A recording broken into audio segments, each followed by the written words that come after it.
Hello students, आमतौर पर English language में हम देखते हैं कि जब हमें किन्हीं दो चीज़ों का या किन्हीं दो पर्सन्स का रिलेशन बताना है या पोजीशन बताना है तो आमतौर पर हम अक्सर एपोस्ट्रोफी एस का इस्तेमाल करते हैं। एपोस्ट्रोफी एस आप सब अच्छी तरह जानते हैं, एक कॉमा ऊपर लगा दिया जाता है और एस लिख दिया जाता है, एपोस्ट्रोफी एस।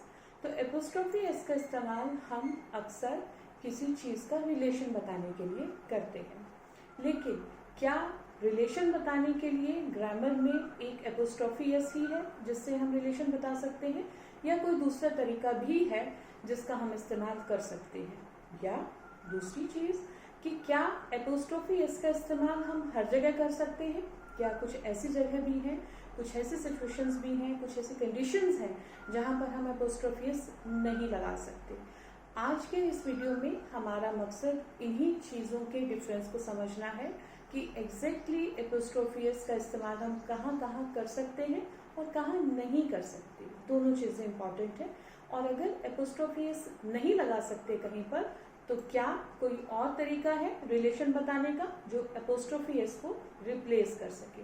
तो today we are going to take up this topic, where to use apostrophe S और वेयर टू यूज ऑफ। देखिए, सबसे पहले हम दो सेंटेंसेस में चाहूंगी कि आप पढ़ें और उसको समझें, और उसके बाद मैं आपको पहला रूल समझाती हूँ। The first example is Tom's computer is not working. Tom's computer is not working. And the second one is who is the owner of this restaurant. Who is the owner of this restaurant. If you look at these two sentences, तो सबसे पहले तो आप इन दोनों के structure में फर्क समझिए। क्या हमने दोनों सेंटेंसेस में किस चीज को इस्तेमाल किया है? पहले एग्जाम्पल में, पहले सेंटेंस में we have used apostrophe S with Tom. हमने टॉम के बाद एपोस्ट्रोफी लगाया और फिर लगाया एस। दूसरे एग्जाम्पल में हमने एपोस्ट्रोफी एस का इस्तेमाल ना करके हमने ऑनर ऑफ का इस्तेमाल किया।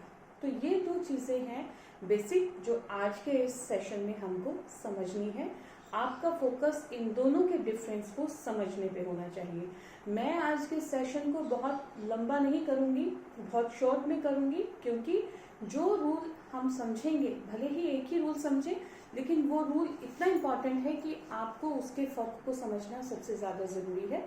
अगर आप उस डिफरेंस को नहीं समझेंगे तो आप गलती कर सकते हैं।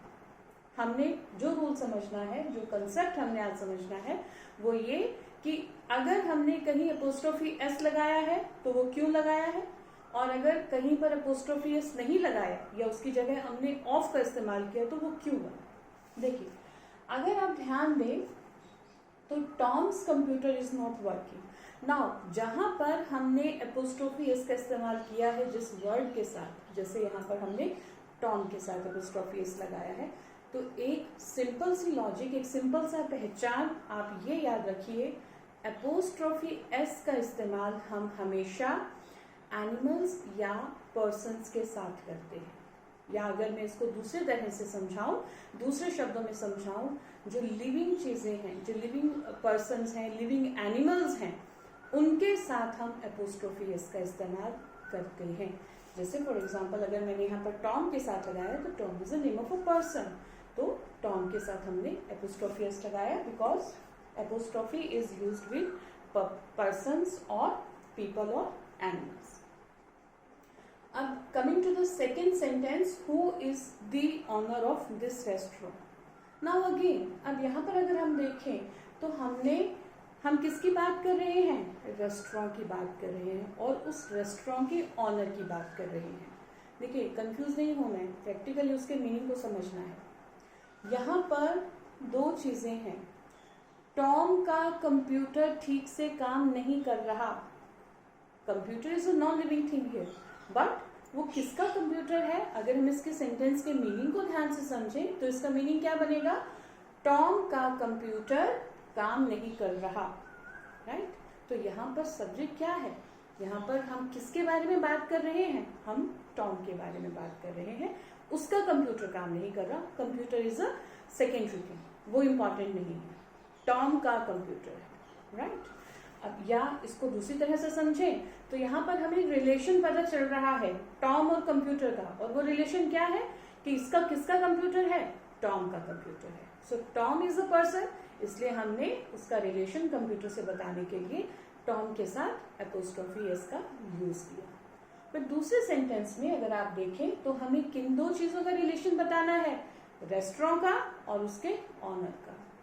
रिलेशन किन दो चीजों के बीच में है, between restaurant and owner. Now अगर हम देखिए रेस्टोरेंट का मालिक होगा मालिक का रेस्टोरेंट, दो अलग अलग चीजें हैं। यहाँ पर अगर हम इस सेंटेंस के मीनिंग को समझें, who is the owner of this restaurant, restaurant का मालिक कौन है, रेस्टोरेंट्स ऑनर नहीं आएगा, रेस्टोरेंट्स ऑनर, रेस्टोरेंट के साथ हमने एपोस्ट्रोफी एस नहीं लगाना, because restaurant is not a living person, it is a non-living thing, it is name of a thing, it can be a thing, it can be instead of restaurant अगर आप किसी idea के बारे में भी बात करते हैं, अगर आप यहाँ पर किसी आइडिया की बात करते हैं तो भी हम एपोस्ट्रोफी एस नहीं लगाएंगे, बल्कि उसकी जगह क्या लगाएंगे, ऑफ लगाएंगे। तो यहाँ पर हम रेस्टोरेंट के मालिक की बात कर रहे हैं, तो रेस्टोरेंट का रिलेशन बता रहे हैं ऑनर से, क्योंकि restaurant is a thing, is a place, it's not living.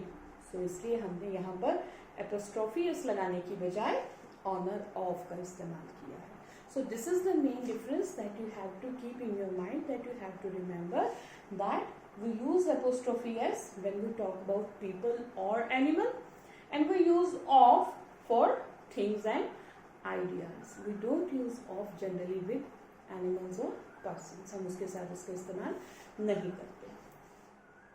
Then the second rule, देखिए अगेन दो एक्सप्रेशंस हैं आपके सामने, दो सेंटेंसेस मैंने लिखे, your friend's name, the name of the woman sitting by the door.